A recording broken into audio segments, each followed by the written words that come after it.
افغان طالبان غواړي خپل هوایي ځواک پیاوړی کړي. د ملي دفاع وزارت چې مشري ملا یعقوب مجاهد کوي په دې وروستیو کې ویلي چې د هوایي ځواک د بیارغونې او پیاوړتیا لپاره پلانونه تر ارزونې لاندې دي.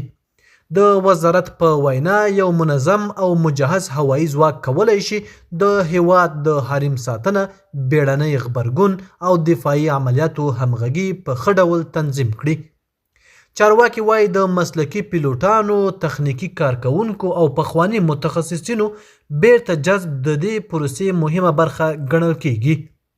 دوی زیاتوي چې د هوایي ظرفیت لوړول به نه یوازې د احتمالي بریدونو د مخنیوي لپاره مهم وي، بلکې د طبیعي پیښو، ژغورنې عملیاتو او بیړنیو حالاتو پر مهال هم اغیزناک رول لوبولی شي.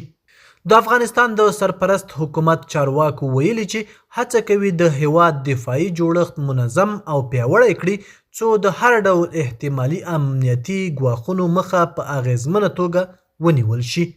پوځي شنونکي باور لري چې د هوایي ځواک جوړول اوږدمهال پلان، تخنیکي زیربنا، روزنه او مالي سرچینې ته اړتیا لري. د دوی په اند که دا بهیر په مسلکي او منظم ډول پر مخ ولاړ شي، کولی شي د افغانستان دفاعي خپلواکي نوره هم پیاوړې کړي. نړیوال څارونکي ټینګار کوي چې هر ډول پوځي پرمختګ باید د نړیوالو اصولو او سیمه ییزو ثبات په چوکاټ کې ترسره شي څو د باور فضا پیاوړې او د احتمالي تاوتریخوالي مخه ونیول شي. د نن ورځې خبره تر همدې ځایه وو. د نورو تازه او مهمو خبرونو لپاره افغان پلس چینل در سره سبسکرایب کړئ او خپل نظریات مو را سره په کومنټ کې شریک کړئ. تر بیا ښه وخت.